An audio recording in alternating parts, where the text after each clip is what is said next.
The views and opinions expressed on the following program are not necessarily those of the staff and management of KLAY or those who advertise their products or services on this station.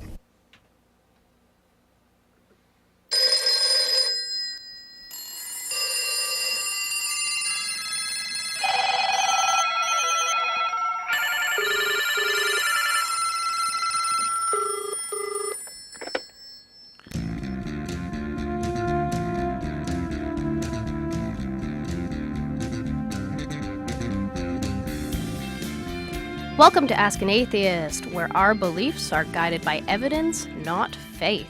I'm Becky Friedman, and today with me are Mike Gillis. How you doing, Mike? I'm doing pretty good. And Case, how are you? Well, a little cranky. My favorite radio station is playing gospel this morning, but otherwise I'm fine, thank you. Okay, We're not your favorite radio station? Well, when you're on, you are, yeah. So usually on Ask an Atheist, we are a call-in show, and so we do accept calls at 253-584-1480. Usually when we get started with our program, we talk about something that we're counting down to. Mike, tell us about what we're counting down to. Oh, okay. If you're somebody who's been listening to our show for any amount of time, you know about the countdown to backpedaling. This is a response to a fundamentalist Christian group based out of California called Family Radio. Family Radio has been putting up billboards not just around the country, but in other countries as well. I know as far as like Puerto Rico, but it goes beyond that. There's some in Russia, Greenland, Australia. They're all over the place, proclaiming that on May 21st, Jesus is going to return like a superhero, wave his magic wand, and kick off the end times. Now, Mike, that's only 61 days between now and then. Yeah, we're really getting close, and what we're counting down to is not actually May 21st, but May 22nd. That's going to be the day where we get to hear how these guys are going to respond when the world just keeps on spinning. And I know that one thing we put up something on our blog recently, actually asking folks, please, if you see one of these things, think of this as like a crazy Amber Alert. If you see one of these crazy billboards, please let us know immediately. Take a picture. We will put it on our website at askanatheist.tv. Yeah, definitely send that in. Yeah, we actually had a caller, I believe last week or the week before, who called in and asked us and said, you know what, I hear you guys talk about this every single week. I hear it's just like, I'm getting so tired of it, but then I saw one. Ryan, also one of our listeners, emailed us from BC, and he reports that he's seen them. So if you've seen them in your location, let us know by snapping a photo of you in front of one of those car wraps or in front of one of those billboards and send it to us at askanatheist.tv. Yeah, there's a big red button in front of the site. Just click it. Let us put it on like Photo Bucket or something and send us a link to that photo. We want to see these things. Now, one of our listeners actually contacted us through their website asking, Dear Ask an Atheist, I don't think I've heard anyone state the obvious about countdown to backpedaling. And I was really anxious to know what was so obvious that we were missing. But he says, when the day passes and the we can know people are confronted, they say that, or they will say rather, that it was put there, I think their campaign he's referring to cause people to think about religion and think about the Bible. They will say they really were never very serious about the end of the world, just that they felt it was a clever way to get publicity. And this comes from a listener or a viewer, Jim, and he likes to call it lying for Jesus. Well, it is lying for Jesus. I find it kind of funny that they expect that they'd get a positive response to this. Like, hey, guess what? We're liars. Yeah. I love how everything is God's plan, too, whether or not it's truth or lying, you know? So God's just a troll, then? Yeah. Yeah. Going for sort of an Andy Kaufman thing every so often. He wants to get you ready in the mood to die and then go, hey, just kidding. Just kidding. Just like the Isaac and Abraham story. Yeah. Hey, guess what? You don't have to die. But thanks for believing me. I appreciate it. You know. Yeah. Now collect your prizes. So we'll see if we get any more reports on that. And check out our website also at askanatheist.tv, where one of our producers, Beth, has written a blog entry about we can know and we can't know. So usually we next go into news. Case, you've picked out some news stories that talk about some vaccines and disease resurgence and how that's been covered in popular media. Yeah, I thought this would be an interesting topic, especially given what we're going to talk about today. Give us some background about topic today, which is In going to be... case, what is our topic today? Our topic today is the anti-vaxxer crowd and why they've been so prolific and the damage that they've done in pushing their pseudoscientific viewpoint that vaccines have a link to autism. But Case, Yes? they said this on Oprah, and Oprah's right about everything. You're right. You're right. But okay, let's move on to that news report. So anyway, this is from NPR. They're from their health blog. California whooping cough cases near 55-year high. The sad story of the whooping cough epidemic is that it's hit California this year keeps getting sadder. The state health department now says there have been 9 deaths, all babies. All of the infants were 2 months or younger when they got sick. Overall, over 4,000 cases of whooping cough or pertussis have been reported this year. That's the most since nearly 5,000 cases were reported in 1955. And this was in September when this was written, and the year is far from over. Let's see. Among these cases, the public health authorities have led to hospitalization. Nearly 3/4 involved children less than 6 months old, and of those kids, 77% were Hispanic. Now, can you tell us if there's an infant that's younger than 6 months, are they too young to be immunized against pertussis? Let's see. Well, kids usually get their first shot against whooping cough at about 2 months. So, but the 3 shots they're usually done within 6 months to fully assure that the child's immunity system can fight off the bacteria that causes pertussis. Really what comes into play here is herd immunity for the most part, and that is having enough children and adults immunized against pertussis in such a way that it protects the more vulnerable, either the ones that can't get immunized for the fact that they're too old or too young, or their immunity is compromised in some other way. And so that would really mean that there isn't the actual virus circulating in the population such that these infants would contract this very dangerous and very serious disease. Is that the idea behind herd immunity? Exactly, yeah. When you have enough people who've been immunized, it helps protect those who can't be immunized. I think the bottom part of the article I actually found most interesting. Earlier this month, Canada advised travelers to California to make sure that their whooping cough vaccinations were up to date before making the trip. That's right, another country has said that when you come to California, make sure that you have your vaccinations up to date. And to me, that's really telling. We're almost like a third world country in that way. Well, at least California. That in that sense, the anti-vax movement has been most successful in California? Yeah, California has what's known as an opt-out for vaccinations, which says that if you have a reason why you feel that you don't want your child to be vaccinated, you could just opt out of the program and not be vaccinated at all.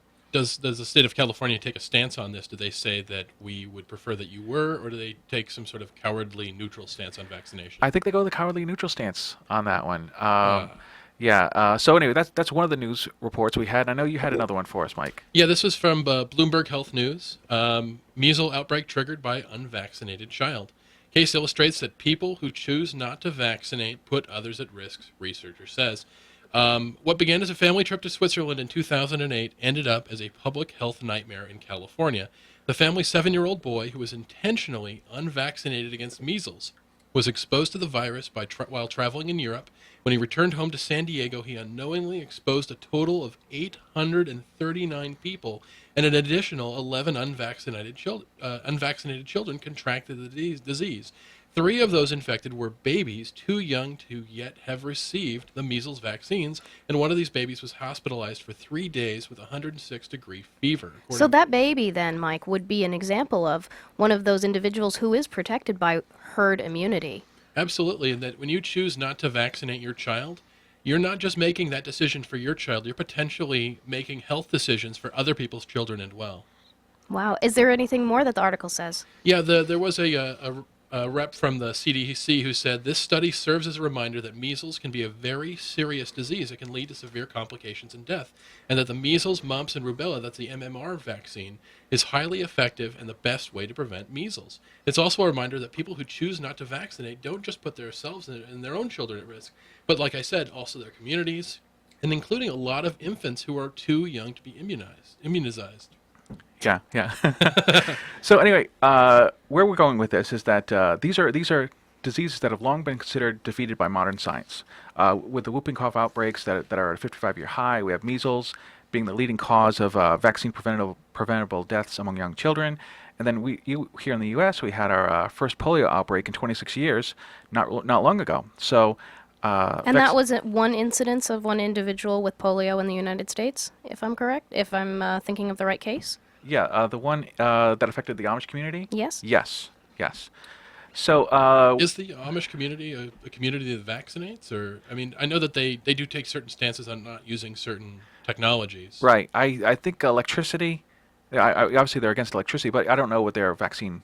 Because I know even from the sort of era that they're kind of recreating, there were some versions of vaccines even back then. I know that Benjamin Franklin actually lost a child that he had refused to vaccinate against smallpox. Of course, certainly you didn't have things like syringes or anything back then. I know they just used a knife, and it was a very, very crude way of vaccinating people. But even back then, they understood the principles of vaccinating somebody against a disease. And Benjamin Franklin actually lost his son because he refused to vaccinate. Oh, wow, okay. I did not know that.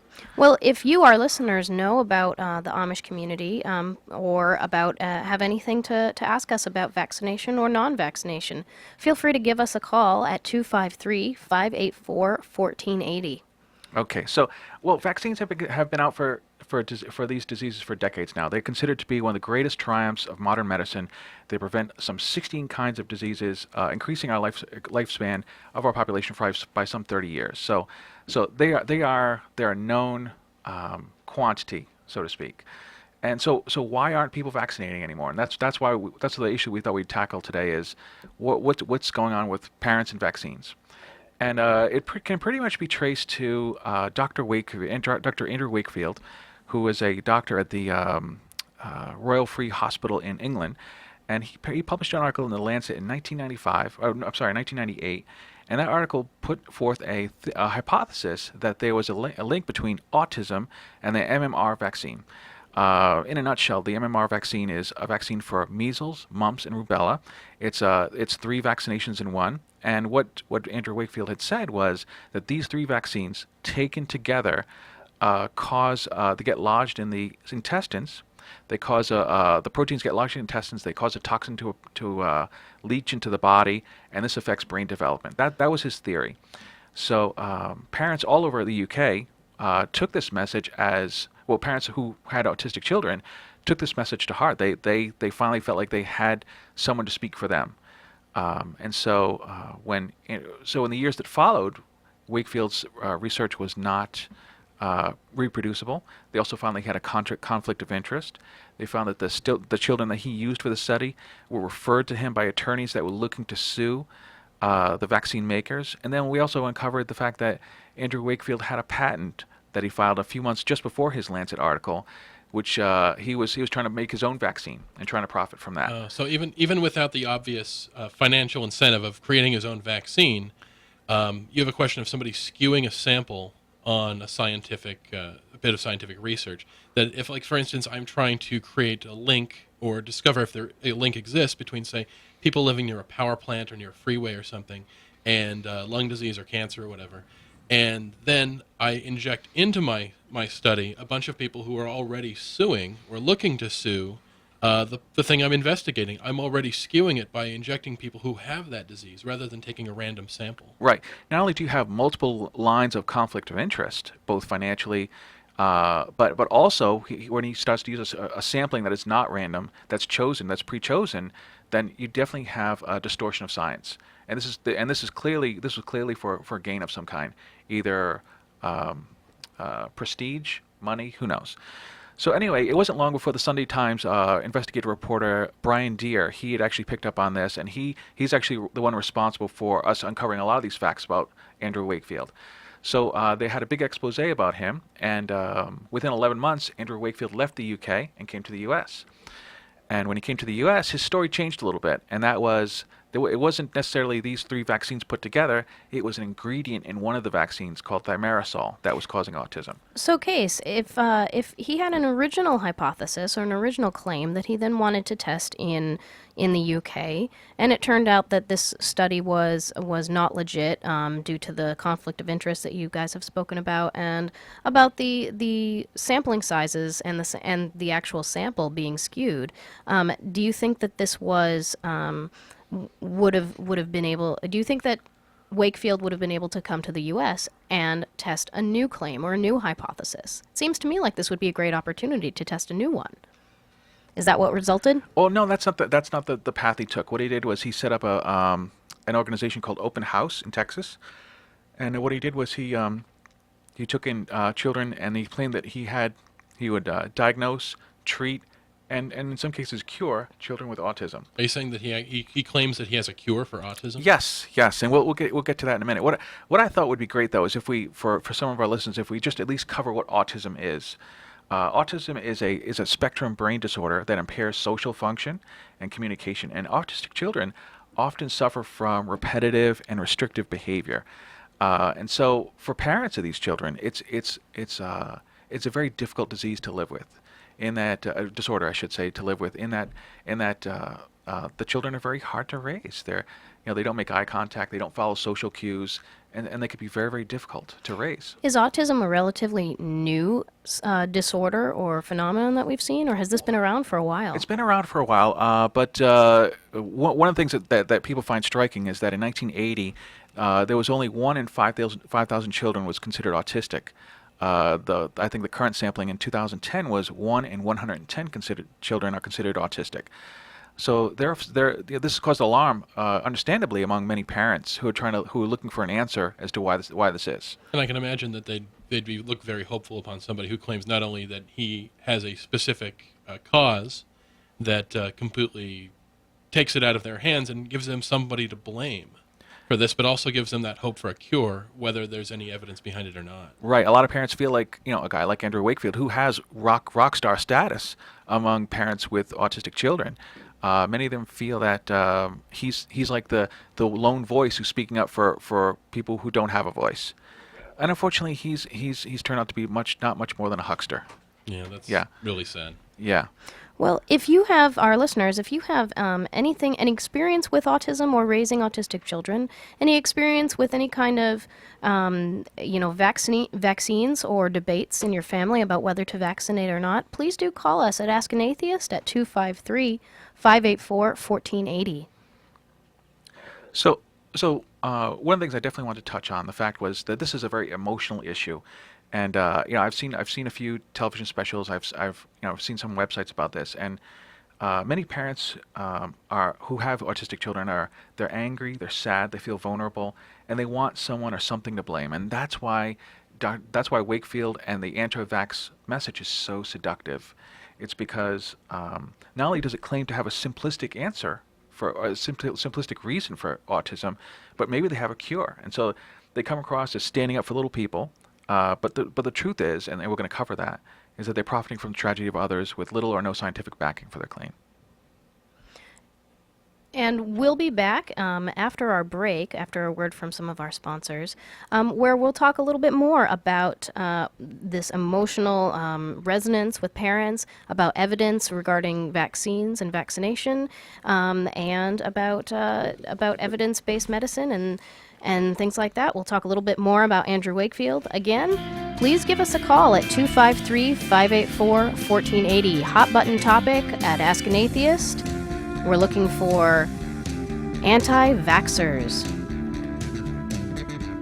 If you're an atheist or atheist-friendly person and you'd like to join the Ask an Atheist crew after the show for conversation, beer, hot dogs, and brats, it's happening at 5 o'clock at the Red Hot. The Red Hot specializes in craft beers and delicious hot dogs and brats. On tap right now, Walking Man Homo Erectus Imperial IPA, Great Divide Titan IPA, Georgetown Lucille IPA, Sierra Nevada Pale, Alpine Pilsner, Anchor Porter, Stone Green Flash Port Brewing Highway 78 Scotch Ale, Walking Man Black Cherry Stout, Sound Brewing Beverager, New Belgium Littoral, Old Tacoma Lager, Schooner Extract 3 Grid IPA on cask, and North Coast Old Rasputin Russian Imperial Stout on nitro. Join us at the Red Hot, 2914 6th Avenue in Tacoma. This is a 21 and over establishment. You can advertise on Ask an Atheist on the radio, on our website, and in our podcast. People just like you who have the same interests are listening right now, just like you are, and thousands will download this podcast and listen to it later. If you have a product, service, or idea to sell, people here in the Pacific Northwest and people around the world, thousands will hear your message. Let us help you sell your product, service, or idea. Contact us at advertising@askanatheist.tv. That's advertising@askanatheist.tv.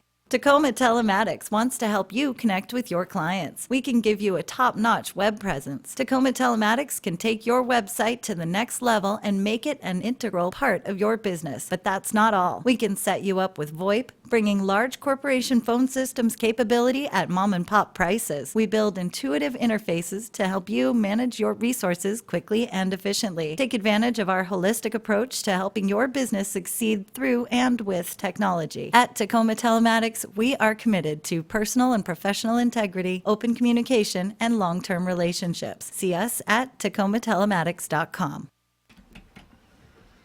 Hi, welcome back to Ask an Atheist, where we're accepting calls at 253-584-1480. I'm Becky, and today I've got Mike and Case with me. We're talking about the controversy surrounding vaccinations and vaccinating your children.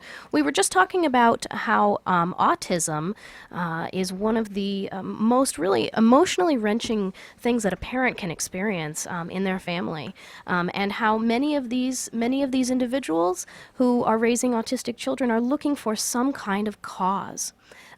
Case. What was the cause that a lot of these parents were looking towards? Well, a lot of them, a lot of the children. It's important to know that the first signs of autism are usually seen at about the 15th month mark. Not making eye contact and not speaking and making the repetitive behaviors. And this is about the same time that vaccinations are given. So a lot of parents will take this as a correlation. But correlation does not always mean causation. One thing I want to toss out to you guys was the notion of anecdotal evidence and why it's not scientific. And Mike and you talked about this earlier. Tell them why anecdotal evidence is not considered scientific. Well, for one, people really do have a tendency to get these things wrong. It's a recognition. One of the things that science does really well is it recognizes that people have biases and that people in our senses can be fooled. We can experience something and be dead wrong about it even though we saw it. And over time, of course, our memory of this event is going to be there. The nice thing about science is not only is it something that has to be repeatable and independently verifiable, but it has to be something that we can actually measure and reproduce. And we were talking about that in terms of things like, say, cryptozoology, where the best evidence that these guys can produce, which oftentimes is exposed as a fraudulent or a hoax of some kind, is eyewitness testimony. And it's usually incredibly vague, whether it's you spotted Bigfoot or you spotted a UFO. And often you can also get contradictory accounts, even from two people who saw the same thing.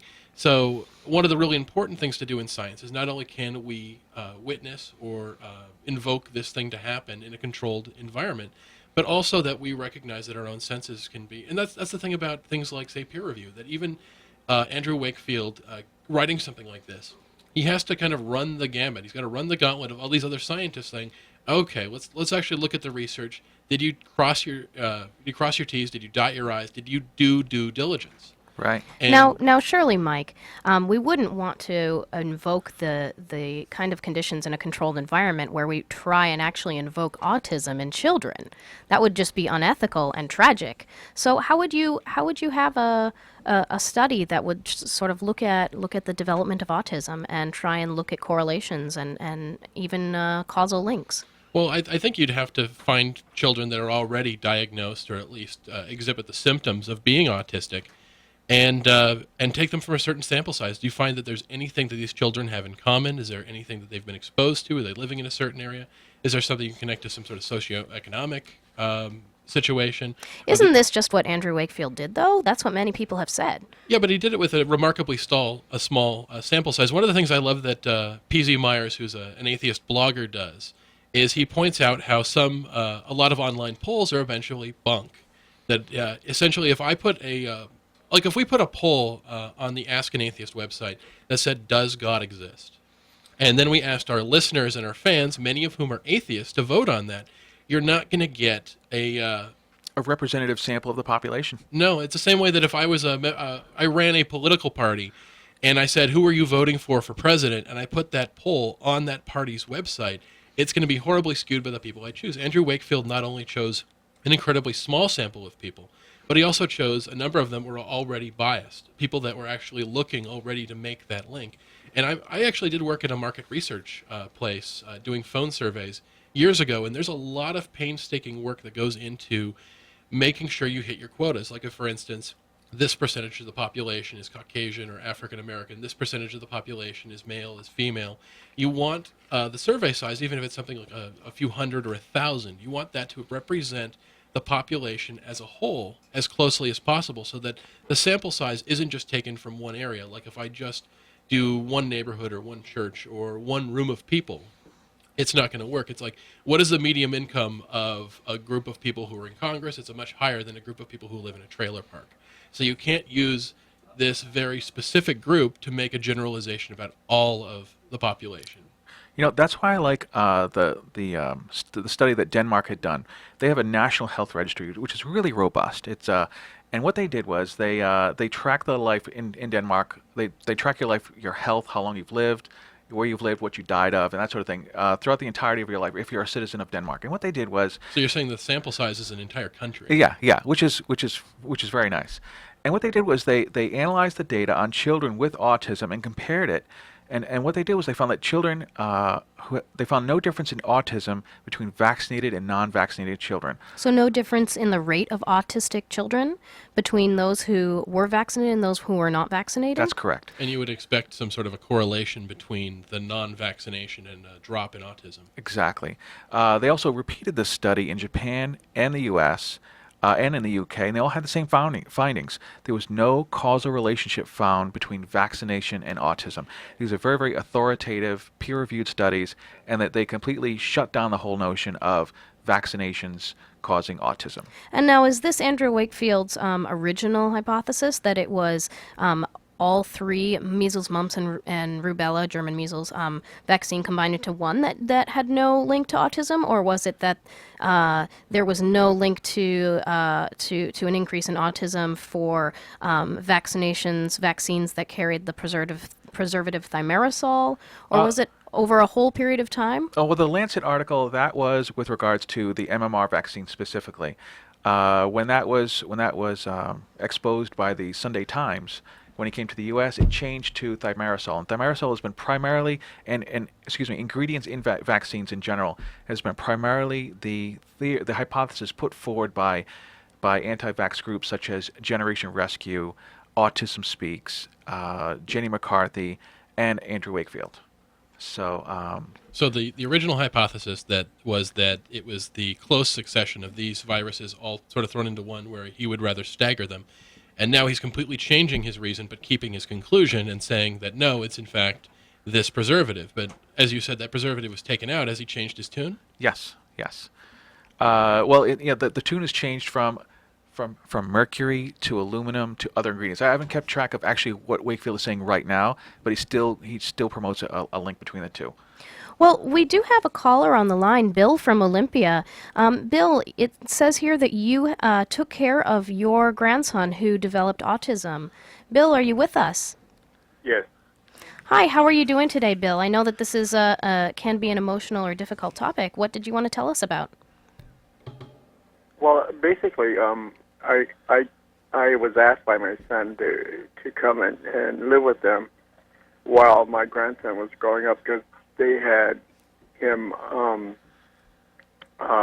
went to the doctor, and the doctor said basically he had autism. I had no idea of how to deal with that myself, but I said I would in fact come up and help. Well, I'm sure that your family was emotionally or immensely grateful for you, and I think that your grandson probably is very lucky to have, many adults in his life that are then helping the family and helping raise him. One of the things that I found about the experience of being with the young man was the fact that there were so many misnomers out there about the condition. About autism? Yes. Yeah. Yeah, that it was very difficult for me to actually try to find help that was really, positive. Now, in your family, was there a certain inclination to what caused your grandson's autism, or were you more focused on the fact that your grandson has this condition and how do we best help him? How do we find services that are adequate and meet his needs? Right, that was my focus. my son and my daughter-in-law actually tried to track down a lineage within the families.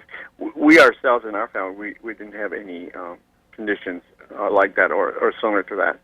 But one of the things that I wanted to say was the school system here in Lacey was really excellent as far as of trying to provide for this young man and his schooling. The Horizon School, if I could, they had a support system that was such that I really, after being with the young man for 3 years, he consistently had the same teachers for 3 years in a row. Well, I think that's definitely wonderful. That you're talking about Lacey, Washington, which is a suburb of Olympia, and I think that there's two different ways that a lot of parents and families can take the reality of having a child or family member with autism, and one is to look for a cause, and the other is to look for how to best care for this person and help them become the best person that they can. And I'm really glad that you and your family found some success with that in the school system. Yeah, that's generally one of the two biggest complaints for parents is that one is that they feel like their children don't have enough resources. So it's really good to hear that they found something in a Lakewood that helps their child. And the second one is a lot of parents worry about what's going to happen when I pass away. Who's going to take care of my child? Because many of these autistic children need a lot of care and a lot of supervision. So it's really that's a good success story in terms of getting some sort of help for the child. So, well, Bill, we thank you for your call. Did you have anything else that you wanted to add? No, I just wanted to say thank you for the program, and I really do appreciate having people yourselves, discuss this. Thank you so much. Well, that's very nice. Thank you so much. Thank you, Bill. And if you want to, like Bill, call in, our number is 253-584-1480. We're accepting calls today until 4 o'clock. Case, it really sounded like here, this Bill and his family were really focused on the here and now with this young man. But what we're really addressing today also is people that either in addition to or instead of really try and attack a cause. It seems like maybe that is hearkening on what's more emotional or emotionally satisfying as opposed to pragmatically satisfying. You mentioned some of these anti-vaccination groups and some of the star power with Jim Carrey and Jenny McCarthy. Can you tell us a little bit about some of that star power and maybe some popular media some popular media coverage that may contribute to this? Oh, sure. I think few people have more blood on their hands than Jenny McCarthy. With Andrew Wakefield, Jenny McCarthy, and Jim Carrey, at least those three. The fact that they have been pushing their theories forward with no science whatsoever. And these are theories in the literary sense of pardon ideas, me, yes, hypothesis. Suggestions, hypotheses, claims. Yes, yeah. So a little bit about Jenny McCarthy. She had stated that her child had autism, and much like many in the anti-vaxxer crowd, she said that her child was normal until it got vaccinated, and then it stopped making he stopped making eye contact, stopped socializing, and started showing many cues of autism. So she became a spokesperson for Generation Rescue, and in 2008 they had a Green the Vaccine march in Washington D.C. And so if you ever Google Jenny McCarthy and vaccines and you see a picture of her and Jim Carrey with a green shirt on and a bullhorn, it's from that march on Washington, D.C. And they were making the claim, of course, that they think that the preservative in the vaccines is the one causing autism. Right. For a while they blamed the mercury-based preservative thimerosal. So at the request of these parent groups, these ingredients were taken out of vaccines. And that was done, I think, in early 2000. And so the data that's come out of that is that there's no change in the rate of autism diagnoses that we've seen, none whatsoever. But there has been a dramatic increase, as you were saying before our last break, between the 80s and between now. And now there's differences between whether there actually has been an increase in actual autistic individuals or whether there has been an increase in the accurate diagnosis of autistic individuals. That's a great point. There are two things that lend themselves to greater numbers of autistic children. One of them, as you said, is better diagnoses, that parents are paying attention to paying attention to the various signs and symptoms. Also, there's been a change in the definition of what autism is. Autism is what's known as a spectrum disease, in that you could be at the low end of Asperger's and all the way up to very low functioning. So with the change of definition, that's widened the net in terms of how many kids are defined as autistic. So that's important to note as well too. So one thing I also want to touch on was the causes, the potential causes of autism. So we've talked about how there's no science behind vaccinations. There has been some discussion about environmental factors as well. There was a study done that stated that women who lived within a quarter mile of a highway had a 50% chance of having more likely having a child that was autistic. So obviously there's some controversy around that, because freeways and highways have been around for, say, 50 plus years. So why would they be more likely to have autistic children? And now, to be fair, is this a causal claim that's being stated, or is this merely something that's tracking a correlation where two things happen at the same time? We don't know whether one causes the other.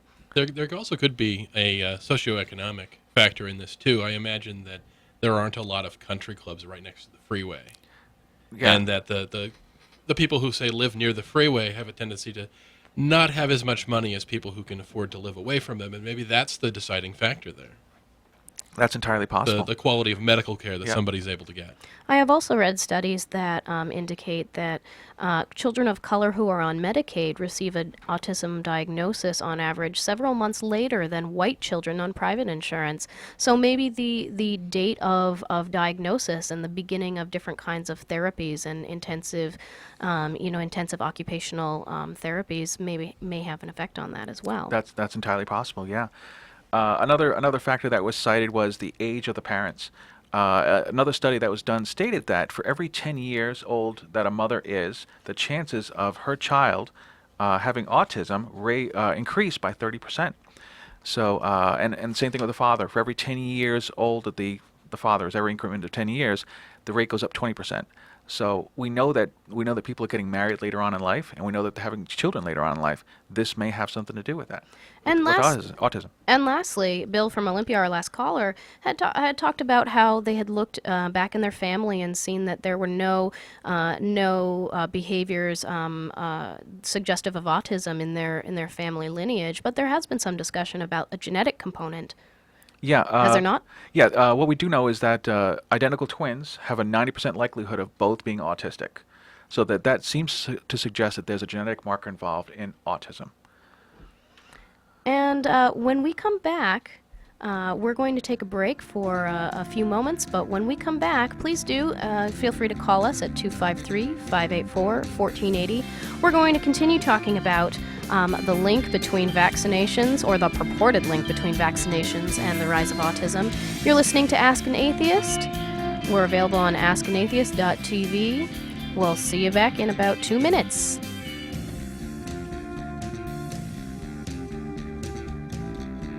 If you're an atheist or atheist-friendly person and you'd like to join the Ask an Atheist crew after the show for conversation, beer, hot dogs, and brats, it's happening at 5 o'clock at the Red Hot. The Red Hot specializes in craft beers and delicious hot dogs and brats. On tap right now, Walking Man Homo erectus Imperial IPA, Great Divide Titan IPA, Georgetown Lucille IPA, Sierra Nevada Pale, Alpine Pilsner, Anchor Porter, Stone Green Flash Port Brewing Highway 78 Scotch Ale, Walking Man Black Cherry Stout, Sound Brewing Beverager, New Belgium Littoral, Old Tacoma Lager, Schooner Extract 3 Grid IPA on cask, and North Coast Old Rasputin Russian Imperial Stout on nitro. Join us at the Red Hot, 2914 6th Avenue in Tacoma. This is a 21 and over establishment. You can advertise on Ask an Atheist on the radio, on our website, and in our podcast. People just like you who have the same interests are listening right now, just like you are, and thousands will download this podcast and listen to it later. If you have a product, service, or idea to sell, people here in the Pacific Northwest and people around the world, thousands will hear your message. Let us help you sell your product, service, or idea. Contact us at advertising@askanatheist.tv. That's advertising@askanatheist.tv.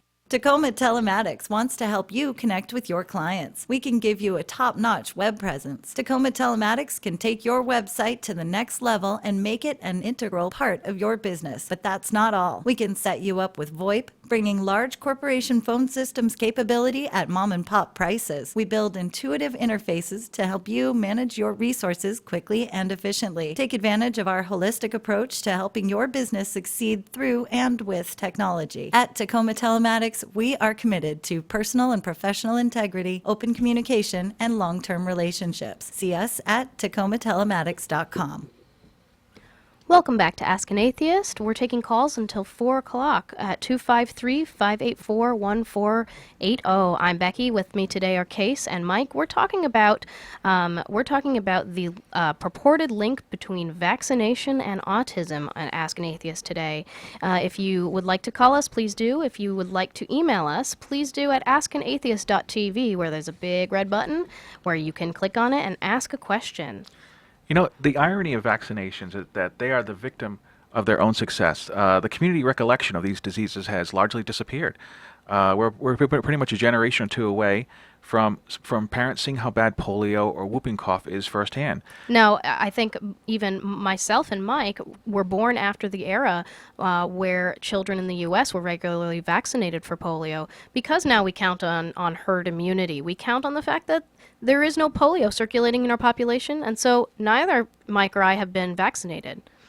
Yeah, I think it's really important that I think people, when they hear things like measles, rubella, mumps, they think of these as these weird little odd childhood diseases. Or third world things, yeah. This is something that happens somewhere else, and I don't think they really understand the stakes of what this disease can do. I mean, you have a famous case of polio. We had a president who was in a wheelchair because of a childhood case of polio. But people forget that these things were fatal at one point, that these things killed people. They killed children. And I think that, like you said, that a vaccine has sort of become so successful that people forget how important and necessary it is. Yeah.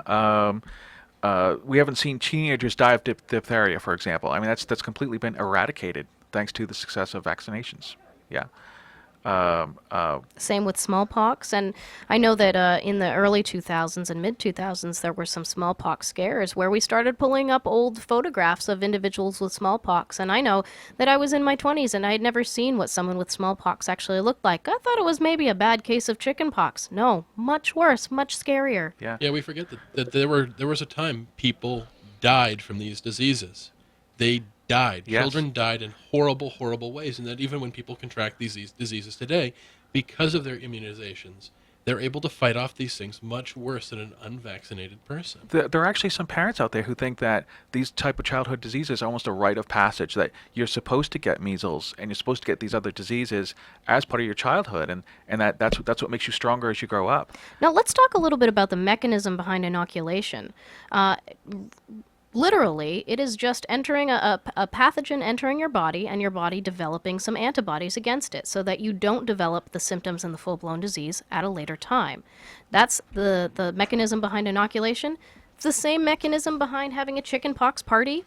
I had a chickenpox party when I was a little kid, where it was, because that was before the development of a chickenpox vaccine, where you wanted to develop that immunity. Either you develop it through an injection, or you develop it through ingestion or respiration of that particular live pathogen. I would much rather have my child develop antibodies to an attenuated virus or a dead virus than to have to go through the full-blown symptoms of having chickenpox for a week, having high fevers, et cetera, et cetera. And I remember that I actually got chickenpox twice in my life. My sister and I both got it again when we were in junior high or high school, I believe early high school. And our neighbor Bill, who is an immigrant from Greece at the time, had not been immunized against chickenpox, and he could not come over. There was a fear that if he became exposed to it, he could potentially die. That we forget that these annoying little childhood illnesses that, like you said, are a rite of passage, are potentially fatal to some people.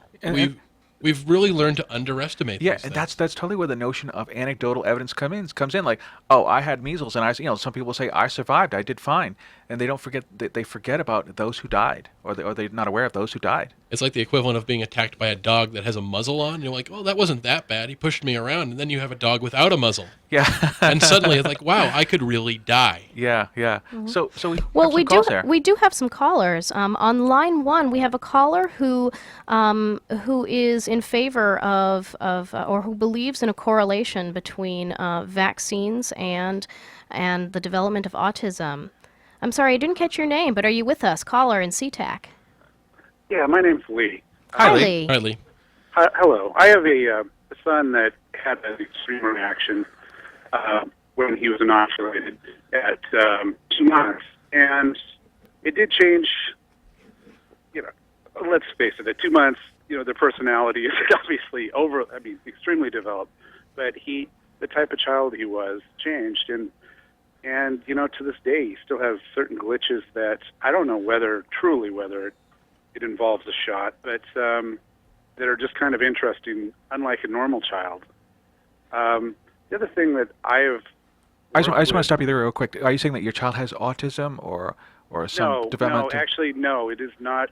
Well, it's never been diagnosed as autism. Okay. He's been looked at, but there's just certain little brain glitches that are they're just interesting. Where it would take too long to go into on this program, but in a nutshell, does he have problems in social situations or with schoolwork or something like that? In a nutshell, well, more along the lines of say he wants something. Say he wanted spaghetti. Yeah. Say he wants spaghetti, and he can start to get upset about it. You can set a bowl of spaghetti in front of him, and he would continue to be upset about not having spaghetti. So it's almost like an impulse control kind of thing. Is that fair to say? Okay. Mm-hmm. And like you said, there's a few other glitches. So I'm not. But the other thing that I've also worked with is animals, and I've worked with dogs that have gone through, like the puppy mill pups that come out of, that go into the pet stores. Well, most of those dogs are inoculated quickly. I mean, they're hit within 2 weeks with up to like 25 different vaccinations. If you meet a good percentage of the owners of these dogs, they have major immune system problems. Yeah, but are you drawing the connection between the inoculation and the behavior, or is this a question of the puppy mill? It seems like there's a lot of other factors at work here other than just the inoculation. Multiple factors, but what I'm saying is there's also What I'm asking is why draw the connection between the inoculation and the behavior when there are those other factors? Additionally, it seems to me... I'm talking about immune systems versus... I'm thinking it's an immune system issue. And I'm seeing that overwhelming any person or animal with a number of different vaccines at once. I'm not against vaccines. I'm just seeing that we inoculate... I think, personally, it seems to me that it's too many at once. So one of the things that you're talking about, Lee, is actually the oft-talked about vaccine overload hypothesis, and that's where it seems like having 3 inoculations for measles, mumps, and rubella in one vaccine in one day seems like it's a lot. And certainly, as someone who's caring for either a small creature or a small child, we never like to see children in pain, and shots can induce pain, and so we think, oh, this must be something damaging. When in reality, children are exposed to hundreds, if not thousands, of pathogens daily through ingestion, that's eating, through respiration, that's breathing in, and through injury. You get scraped, you get bumped, and something enters your bloodstream right away. Some of those happen to be viruses. Some of those happen to be proteins on pollens. Some of those happen to be little bacterium in dirt. And we have children and human beings and animals that develop immunity to many, many pathogens daily. And the measles virus, the mumps virus, and the German measles virus in one vaccination dose is just 3 out of the 100 that a child may be exposed to every day. So, but you're not at 2 months of age. You're being injected into your blood system, and most 2-month-olds aren't exposed to as much as, say, a child that goes to school, that sort of thing. I think the other issue is I think we start way too early with it. And those are different kinds of issues that are being developed and researched pretty regularly. And there are different kinds of vaccine schedules that are around in different countries. But we do know that the development of herd immunity has been something that's immensely positive in preventing death and injury to children who were regularly contracting these really difficult childhood illnesses. But Lee, we do have a few callers, and we're close to the end of the hour, so I do thank you for your call. I do also just want to note that neurological development really does occur over many years after birth, and it can make some syndromes or some symptoms, that is, seem like they're caused by other things, whereas it may just be a random neurological development. We have another caller on line 2, I think Charles from Illinois. How are you, Charles? So far, so good. Hi, you wanted to tell us about different survival rates throughout history, and we're coming up on the end of our hour, so if you could be brief. Succinct for us, yeah. Okay. In 1900, the average survival length of life was 47 years. The survival rate for children reaching the age of 15 was like 1 in 4. The average survival rate of childbirth was like 1 in 5. The average survival of the women approximately the same time was like 3 out of 5. And so that was around 1900. How about now, 100 years later? The survival ratios now are significantly higher. 78 years is the average age now, 78 years. Yes, the average age is 78 years. The average survival rate for children born in the United States making it to the age of 15, i.e. the start of reproductive times, is like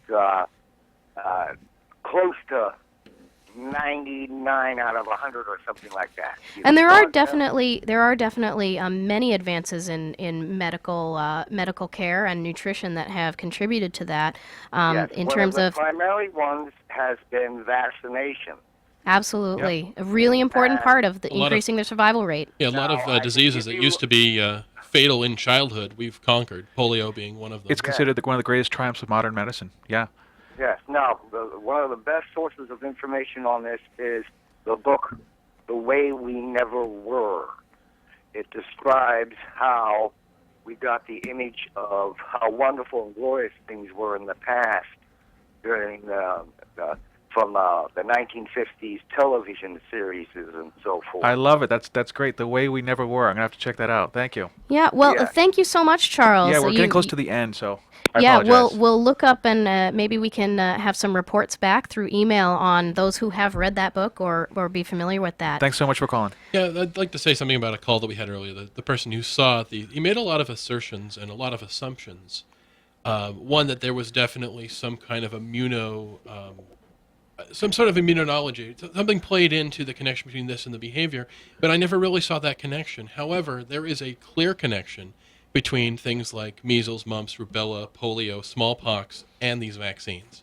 That the example of that kid who was not vaccinated, they were too young to be vaccinated, people dying from measles, something that we don't think of as this death plague anymore. Yeah, I wanted to just touch on his call real quickly too, because he also, I feel like he had touched on that maybe some environmental factor or something else at play as well, and or at least that's my interpretation of it. I just wanted to say to Lee that we've proven pretty systematically that there is no causal link between autism and vaccines. It just doesn't exist. I mean, Repeated studies have failed to show any very kind of large link, studies. any kind of cause. So there may be some other environmental factor, something else that we just don't know yet. But it's irresponsible for people to say, I know what it is, and have no science to back it up. Because what we found via folks like Jenny McCarthy and others is that this lends itself to irresponsible behavior. So I just wanted to put that out there real quick regarding Lee's call. Yeah, and at the same time, the methods that Andrew Wakefield used, the fact that what did you call it? The vaccine overload hypothesis. The vaccine overload hypothesis, that this was something that he'd even abandoned himself, yet he still did not abandon the idea that vaccines had this clear direct link to autism, and then he made it about the preservative. That was removed. It seems like he's just moving the goalposts here, that he has a conclusion that he likes, and when the evidence no longer supports his answer, he just finds a new one. Right. And it can be really difficult with someone like Lee in SeaTac who is maybe dealing with a child who is doing unexpected things that we expect as a parent our child to be wonderful and precious and all along the same developmental milestones, if not overachieving beyond those developmental milestones. And it can be very hard. And my heart goes out to parents who are struggling with child behaviors and illnesses and everything like that. Yeah, if you're concerned, you should bring your child to a professional and have them evaluate it, maybe do some tests or ask some questions of your doctor and see if you can get a proper diagnosis if one exists. Mm-hmm. Yeah. Well, Mike and Case, we are coming up towards the end of the hour. For all of our listeners, we want to invite you to, again, come to the Red Hot in Tacoma on 6th Ave. Today, I'm Becky Friedman, and with me were Case and Mike Gillis. Our digital director and call screener were both fulfilled by Sam Mulvey, and our production assistant today was Megan King. Ask an Atheist is a production of NEDM Media. We'd love to see you and your feedback at askanatheist.tv. Thanks for listening.